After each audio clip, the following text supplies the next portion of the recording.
कहानी कही जाती है कि आईपीएस अधिकारी शोभा औतकर को देखकर अपराधी कांपने लगते थे। और कहानी कही जाती है कि देवघर में जब इनकी पोस्टिंग हुआ करती थी तब कोई अपराधी अपराध जब करता था और उसको पता चलता था कि हंटर वाली मैडम बुला रही हैं, तब उसकी हालत डर के मारे बिगड़ जाती थी। हंटर वाली आईपीएस अधिकारी बनने का किस्सा भी यहीं से शुरू होता है कि अपराधियों को शोभा औतकर ने इतना पीटा कि उनको हंटर वाली का उपनाम मिल गया। और आज इसी 22 साल की उम्र में आईपीएस अधिकारी बनने वाली शोभा औतकर के बारे में बिहार के सीनियर आईपीएस अधिकारी विकास वैभव कहते हैं कि मैडम मेरी मां और पत्नी को गाली देती हैं। एकांत में बुलाकर मां और पत्नी के बारे में गाली देती हैं। आईपीएस अधिकारी विकास वैभव बिहार की पहला महिला डीजी और हंटर वाली के नाम के मशहूर शोभा औतकर के बारे में अपने फेसबुक पर पोस्ट करते हैं, ट्वीट करते हैं और सारी कहानी बताते हैं। कहा जाता था कि जब हंटर वाली मैडम एसपी बनकर कहीं जाती थी तब वहां पर अपराधी अपने आप अपराध को छोड़कर हाथ जोड़ लेता था, क्योंकि हंटर वाली मैडम के हंटर का बड़ा डर था, बड़ा खौफ बना हुआ था। लेकिन आज इस हंटर वाली मैडम के ऊपर राज्य का ही एक दूसरा सीनियर आईपीएस अधिकारी कहता है कि एकांत में बुलाकर मेरी पत्नी और मां के बारे में गाली देती हैं। और प्रशासनिक अमले में बड़े अधिकारियों द्वारा अपने से छोटे अधिकारियों को गाली देने का सिलसिला के पाठक के बाद से सामने आ रहा है। बाकी नमस्कार, मेरा नाम है मोहित कुमार सिंह और आप देख रहे हैं हमारा विशेष कार्यक्रम एक्सप्लेनर।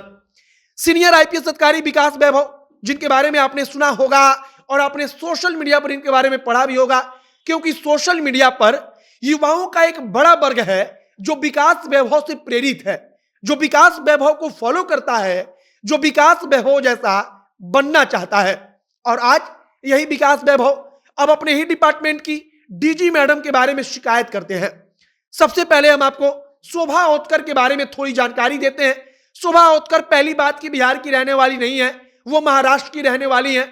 जिस 22 साल की उम्र में बाकी लड़के या लड़कियां अभी अपने लड़कपन को नहीं छोड़ पाते या लड़कियां नहीं छोड़ पाती, उस उम्र में शोभा औतकर आईपीएस अधिकारी बन जाती है।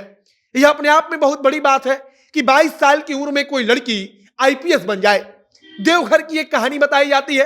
कहा जाता है कि देवघर में शोभा औतकर की पोस्टिंग होती है। वहां पर उस वक्त पर मंदिर में जाने वाली महिलाओं के साथ गलत काम किया जाता था।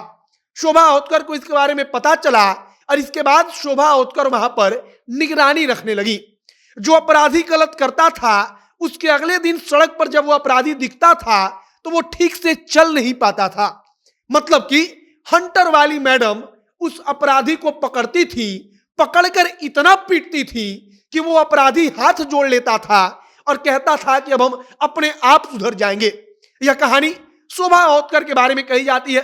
शोभा औतकर के बारे में एक और कहानी प्रचलित है कि जिस जिले में वो एसपी बनकर जाती थी वहां पर सबसे पहले आम जनता के बीच में पहुंचकर वो उनका विश्वास जीतती थी। इसके बाद जब आम जनता का विश्वास जीत लेती थी तब बारी आती थी अपराधियों की, और अपराधियों पर जब कार्रवाई होती थी तो अपराधी जिला छोड़कर भागने लगते थे। अब आज यही शोभा औतकर विवाद में है। विवाद में क्यों है? तो उसका कारण है कि सीनियर आईपीएस अधिकारी विकास वैभव आरोप लगाते हैं कि शोभा औतकर एकांत में बुलाकर मां और पत्नी की गाली देती हैं, उनके बारे में गाली देती हैं।